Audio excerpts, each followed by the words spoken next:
السلام علیکم ناظرین، فوکس کے ساتھ معین صدیقی حاضر خدمت ہے۔ آج کے پروگرام کا موضوع ہمارا فوکس جو ہے وہ کشمیر کے حالات پہ رہے گا، جو انڈیا پاکستان کے جو آج کل حالات ہیں جو خاصے پیچیدہ ہیں کہ جنگ کی دھمکیاں بھی ہو رہی ہیں، پانی کے روکنے کا معاملہ بھی ہے، تو اس کو لے کے ہم چلیں گے۔ اس کے ساتھ اور خبریں یہ ہیں کہ حکومت نے 30 ستمبر کے جلوس کو، عمران خان کے جلوس کو روکنے کے لیے پورا لاہور بلاک کر دیا ہے۔ خوشی کی بات یہ ہے کہ پاکستان نے ویسٹ انڈیز کو 3-0 سے ہرا کے سیریز جیت لی ہے، اور اب آج اس موضوع پہ ہم گفتگو کریں گے۔ ہمارے ساتھ گفتگو میں شامل ہوں گے جناب حمید بھاشانی صاحب۔ ویلکم جناب آپ کو۔ تھینک یو جناب۔ بھاشانی صاحب، یہ کشمیر پہ بات کرنے سے پہلے میں آپ کو ایک تاریخ کے پیچھے ایک جو واقعہ ہوا تھا تقریباً 40s میں، لیٹ 40s میں، جوزف اللہ خان صاحب نے ایک قرارداد پیش کی تھی کشمیر کے اوپر، وہ آپ کو دکھاتے ہیں، پھر اس کے بعد ہم اس پہ گفتگو کریں گے۔ ناظرین یہ دیکھیں۔ Come to the business before the council according to the agenda which was just adopted, and I invite, in accordance with decisions previously taken by the council, the representative of Pakistan to the council table. Le Conseil de sécurité va maintenant s'occuper de la question inscrite à l'ordre du jour qui vient d'être adoptée, et conformément aux décisions précédentes, j'invite le représentant du Pakistan à prendre place à la table du Conseil. Well, India, instead of coming to the United Nations with a joint request that a plebiscite be held under the authority of the United Nations, lodged a complaint that Pakistan was assisting those who were challenging India's military occupation of Kashmir. The Security Council heard India's complaint and Pakistan's reply, and came to the conclusion that the only just and democratic solution in Kashmir was a free and impartial plebiscite under the auspices of the United Nations to determine whether Kashmir should accede to India or to Pakistan. As to the conditions of the plebiscite, everybody who spoke gave expression to what, in their opinion, would constitute the minimum conditions which alone could guarantee a fair and impartial plebiscite. But the matter has been set out in the fewest possible words, was set out in the words of the distinguished representative of France, to which I draw attention, and I quote. He said, "I feel that 3 conditions are necessary in connection with this plebiscite. In the first place, all foreign troops must be removed from Kashmir. Secondly, all original inhabitants of Kashmir, both Muslims and Hindus, must be allowed to return to their places of residence. And thirdly, a free administration must be set up in Kashmir which will not exercise any pressure on the population in Kashmir and will thus ensure the fairness of the plebiscite." This is taken from the official record of the Security Council meeting held on the 24th of January 1948, and the reference is S/P V 235, page 136. Similar views were expressed by the majority of the members of the Security Council. Welcome back ناظرین۔ جی بھاشانی صاحب، آپ نے سنا کہ Joseph اللہ خان صاحب نے late 40s میں، exact مجھے تاریخ اس میں یاد نہیں ہے، لیکن یہ جو قرارداد پیش کی اور اس کو منظور بھی کیا گیا، اس پہ کیا آپ کی رائے ہے؟ دیکھیں سر، یہ جو ہے نا، جیسا کہ ہم سب جانتے ہیں کہ جب مسئلہ کشمیر اینڈ اپ ہوا تھا یونائٹڈ نیشن میں، تو اس حوالے سے بہت ساری قراردادیں جو ہیں وہ پاس کی، ریزولوشن جو ہے نا سیکورٹی کونسل میں، اس میں جو ہے وہ کچھ جو ہے وہ 1948 کی قراردادیں، کچھ 1949 کی ہیں، اور یہ سلسلہ جو ہے وہ 52 تک تقریباً جو ہے وہ چلتا رہا۔ اب اس میں جو موسٹ امپارٹنٹ قرارداد ہے جس کا آپ حوالہ دے رہے ہیں، اس میں یہ تھا کہ جی انہوں نے یہ تسلیم کیا کہ کشمیر کے اندر کشمیر کے لوگوں کو جو ہے ان کا جو ہے وہ پلیبیسائٹ جو ہے اس کا موقع دیا جائے تاکہ وہ اپنے فیوچر کا تعین کریں۔ بالکل ٹھیک بات، ٹھیک ہے۔ اب یہ نیٹ شیل میں تو یہ قرارداد ہے، اور یہ بہت اچھی قرارداد ہے، چونکہ الٹیمیٹلی یہ کشمیری عوام کا جو ان کا اپنا رائٹ آف سیلف ڈٹرمنیشن ہے اس کو تسلیم کرتی ہے۔ لیکن یہ بہت ساری قراردادیں جو ہیں سیکیورٹی کونسل میں جو اس وقت پاس ہوئی ہیں وہ ایک خاص اسپیسیفک سچویشن کے اندر تھی، ٹھیک ہے.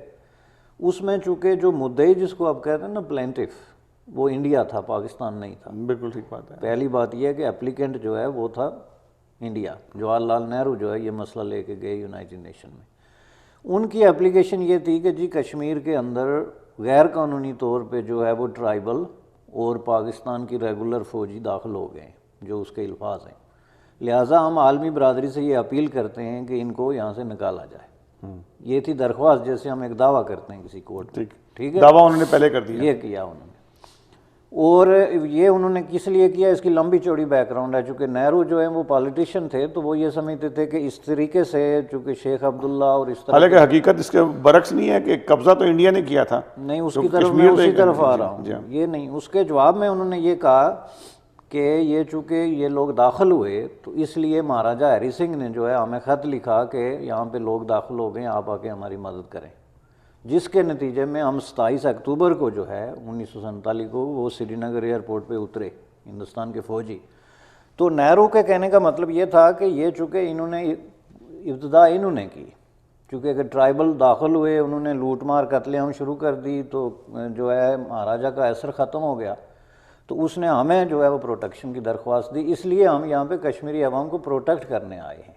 یہ بڑا امپورٹنٹ کی انہوں نے کشمیریوں کے جو پاکستان کی طرف سے لوگ داخل ہوئے انہیں کشمیریوں کا قتل عام کیا.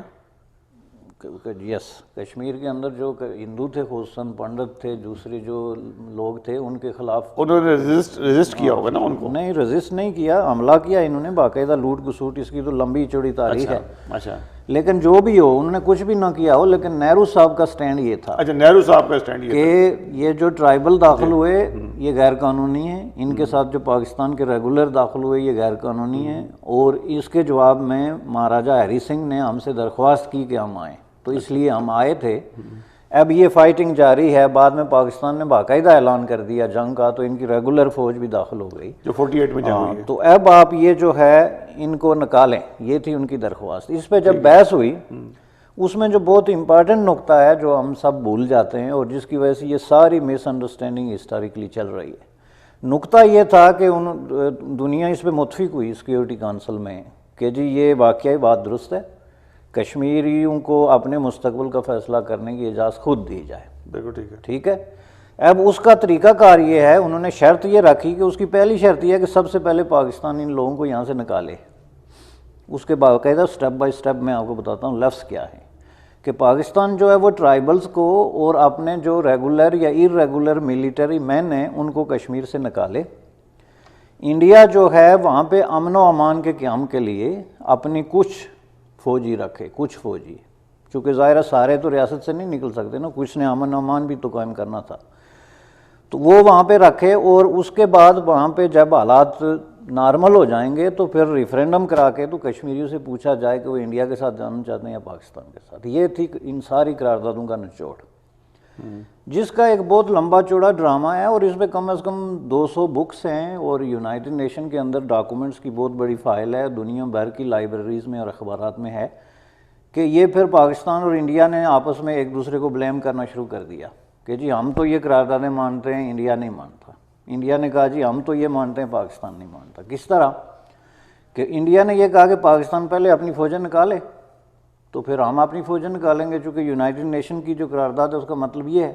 پاکستان نے یہ کہا کہ ہمارے پاس کیا گارنٹی ہے کہ ہم اگر فوجیں نکالیں تو انڈیا بھی نکال دے گا، وہ تو کشمیر پہ قبضہ ہو جائے گا. اب اس طرح کر کے مختلف ہیلو بانوں سے نہیں تو پاکستان نے تو اس کو آزاد کشمیر ڈکلیئر کیا ہوا ہے، ایک الگ کنٹری ڈکلیئر کیا. یہ بات کی بات ہے، میں ان قراردادوں کی بات کرتا ہوں.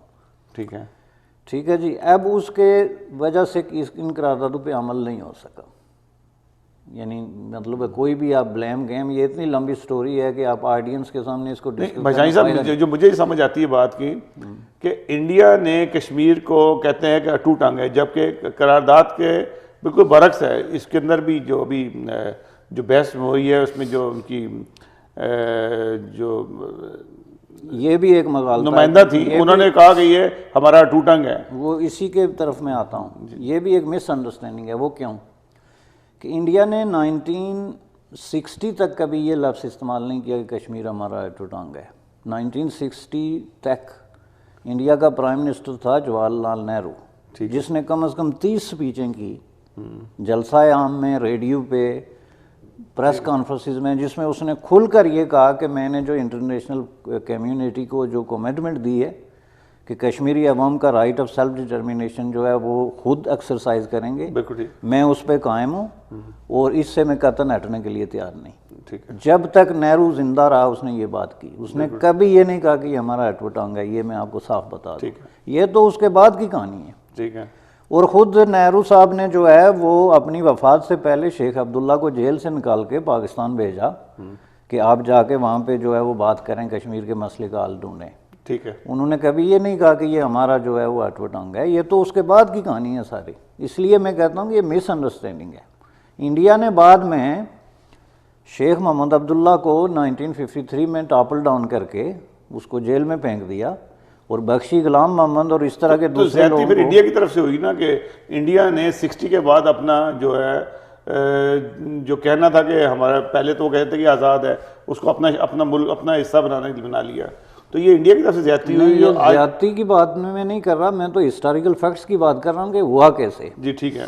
تو اب انہوں نے جب یہ شیخ صاحب کو جو ہے وہ جیل میں ڈال دیا، جی بالکل، اور اس کے بعد یہ جعلی قسم کے بخشی غلام محمد ٹائپ حکومت بنا کے، تو اس سے جناب جو ہے وہ قرارداد پاس کرا لی کہ جی کشمیر جو ہے وہ ہندوستان کا حصہ ہے، جہاں سے ہٹوا ٹانگ کی کہانی شروع ہوئی۔ اچھا، اب انڈیا کا سٹینڈ یہ ہے کہ یہ ہم نے نہیں کیا، یہ تو آپ کی اسمبلی نے کیا۔ ٹھیک ہے۔ اب اس پہ کوئی بحث کرنے کے لیے تیار نہیں کہ وہ اسمبلی جعلی تھی، لیکن ڈاکومنٹس میں تو یہ تھا نا کہ یہاں کی اسمبلی ہے جی، یہاں کا تو وزیر اعظم جو ہے وہ، لیکن انڈیا جو مقبوضہ کشمیر ہے، جو انڈیا کا جس پہ قبضہ ہے، وہاں پہ تو ابھی بھی جو ہے کٹ پتلی حکومت ہی بنتی ہے، جو بھی ہوتی ہے، جو انڈین حکومت چاہتی ہے ویسے ہی بنتی ہے۔ بشانی صاحب آپ کا جواب لیتا ہوں میں، ایک چھوٹے سے بریک کے پاس جائیں گے، پھر اس کے بعد ہم واپس آتے ہیں۔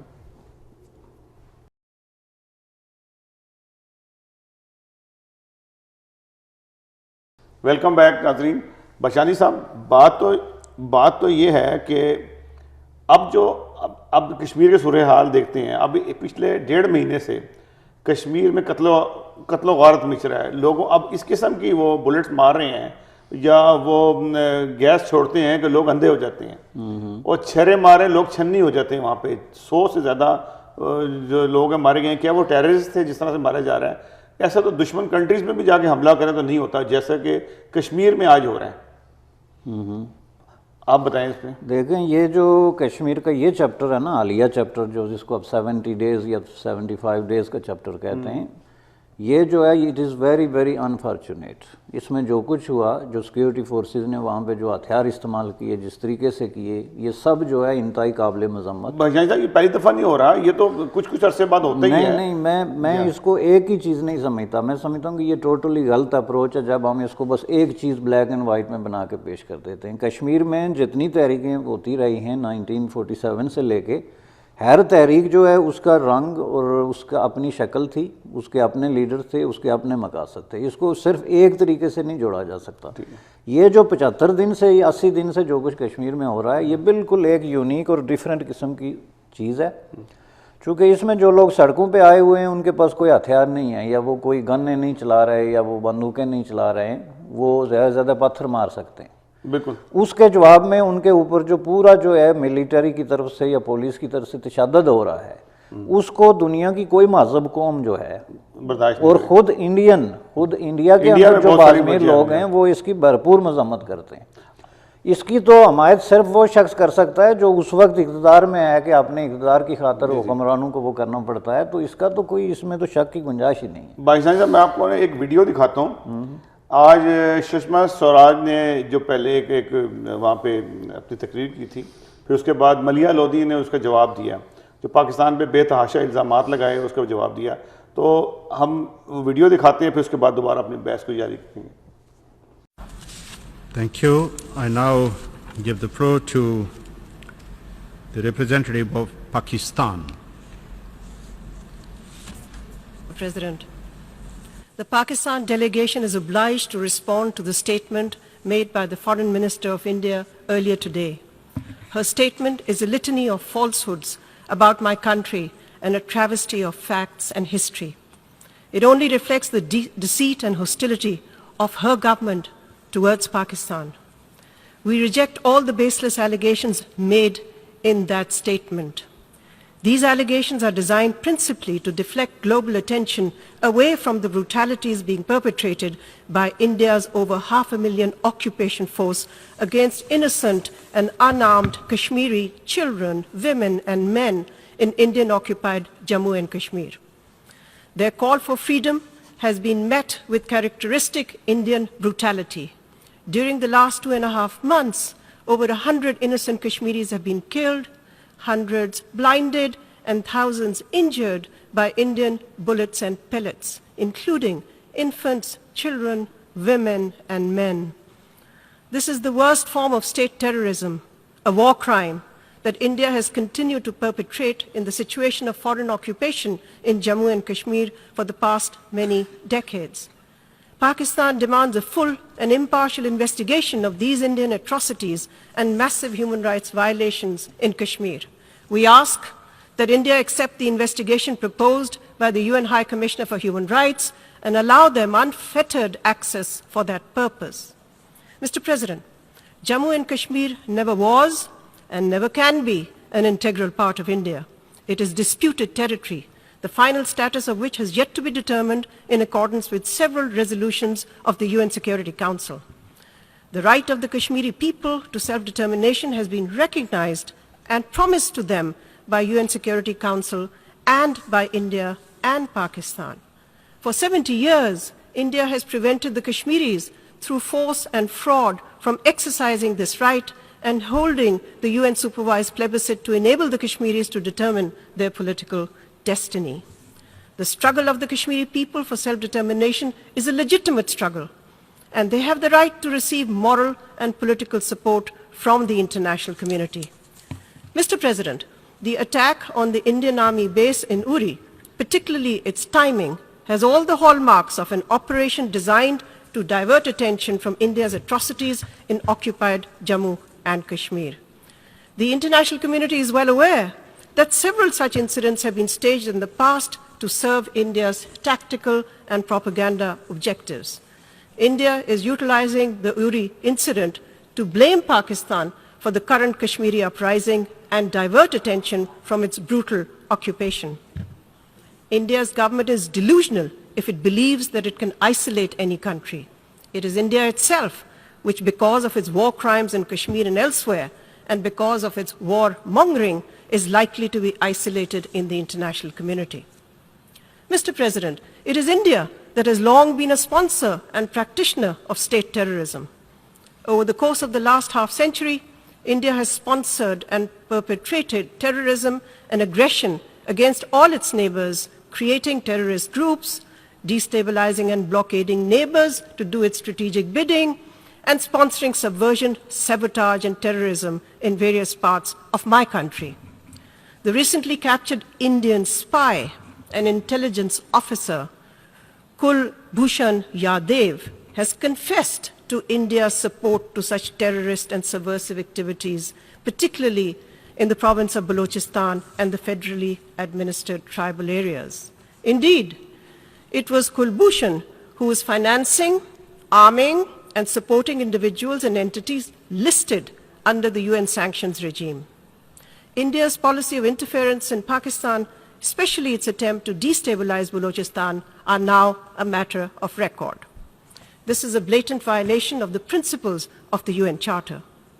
Mr. President, instead of aiming to destabilize Pakistan, the Indian government would do well to address India's own vast internal problems and the dozen or so insurgencies going on in its own country.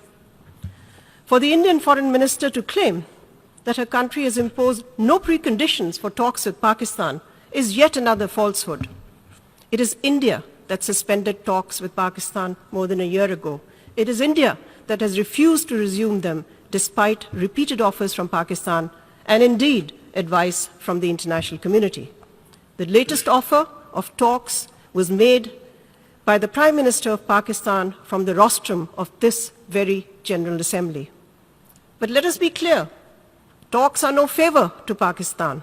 They are in the interest of both Pakistan and India and the people of both countries.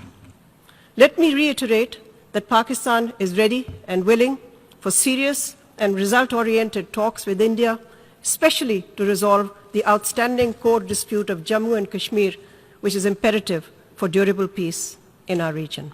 Thank you, Mr. President. Thank you.